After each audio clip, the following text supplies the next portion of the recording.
नमस्कार, आरपी किचनमध्ये आपलं स्वागत आहे. तर मी आज गुळाची दशमी बनवणार आहे. तर यासाठी 1 वाटी गूळ घेतलेला आहे.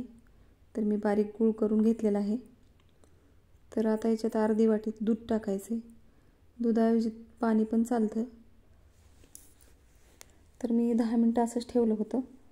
तर आता आणखीन चमच्याने याला एकजीव करून घ्यायचे. जेवढा गूळ विरघळलेला आहे तेवढा मिक्स करून घ्यायचा दुधामध्ये आणि जे राहिलेलं आहे ते अशा पद्धतीने चमच्याने रगडून घ्यायचे. तर इकडं मी पीठ घेतलेलं आहे 2 वाट्या. ज्या वाटीने गूळ घेतला होता त्याच वाटीने पीठ घेतलेलं आहे गव्हाचं. थोडंसं मीठ टाकायचे. बडीशेप आणि सुंठ पावडर आणि विलायची टाकलेली आहे आणि 4 चमचे मोठे तूप टाकायचे. तर हाताने मिक्स करून घ्यायचे. तर सर्व पिठाला एकदम छान असं तूप लागलेलं आहे आणि इकडं गूळ थोडंसं बारीक गाठी राहिलेले आहेत. तर अशा पद्धतीने चमच्याने रगडून घ्यायचे. तर आता सर्व गाठी गुळाच्या विरघळलेल्या आहेत. तर आता याला चाळणीनं चाळून पिठामध्ये टाकायचे. तर गुळामध्ये खडे किंवा कचरा असतो त्यामुळे चाळणीनं चाळून घेतलेला आहे. तर सर्व गूळ इथे लागलेला आहे मला. तर आता पीठ मळून घेणार आहे. तर मला 2 वाट्या गव्हाचं पीठ बस होते. तर वर मी थोडंसं घेतलं नाही, थोडं पण घेतलं नाही. तर आता थोडासा तुपाचा हात लावून पीठ एकजीव करून घ्यायचे.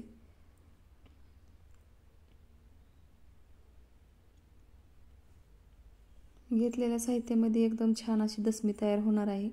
ज्यांना चावत नाही अशांना पण चावल दशमी. एकदम मऊसूत अशी दशमी तयार होणार आहे. तर थोडासा उंडा घेऊन लाटणार आहे मी. तर अशी घडीची दशमी तयार करायची. थोडंसं तूप लावून घेतलेलं आहे आणि याची घडी 4 पदरी घडी करायची. थोडंसं कोरडं पीठ टाकायचं याच्यामध्ये.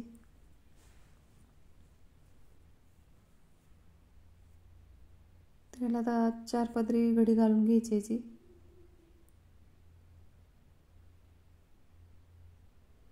खसखस लावायची. खसखसच्या ऐवजी तुम्ही तीळ पण लावू शकता. तर मी दोन्ही बाजूंनी खसखस लावून घेतलेली आहे. थोडंसं पीठ लावायचे आणि ही दशमी लाटून घ्यायची.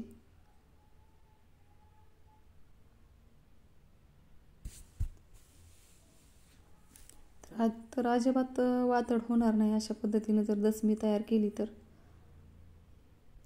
बघू शकता एकदम छान अशा तयार झाली. तर मी आता गॅसवर तवा ठेवलेला आहे आणि थोडंसं तूप लावून घ्यायचं आहे सुरुवातीला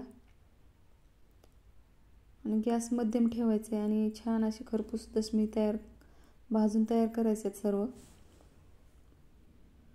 तर दोन्ही बाजूनी तूप लावून मी अशा पद्धतीने दशमी भाजून घेणार आहे. ज्यांना तूप आवडत नाही त्यांनी तेल पण वापरलं तर चालतं.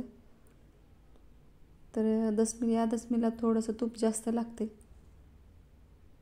आणि छान अशी तयार झाले. तर अशाच पद्धतीने सर्व दशमी तयार करून घेणार आहे मी. तर शेंगदाण्याच्या चटणीसोबत किंवा असंच खाल्ली तरी चालते.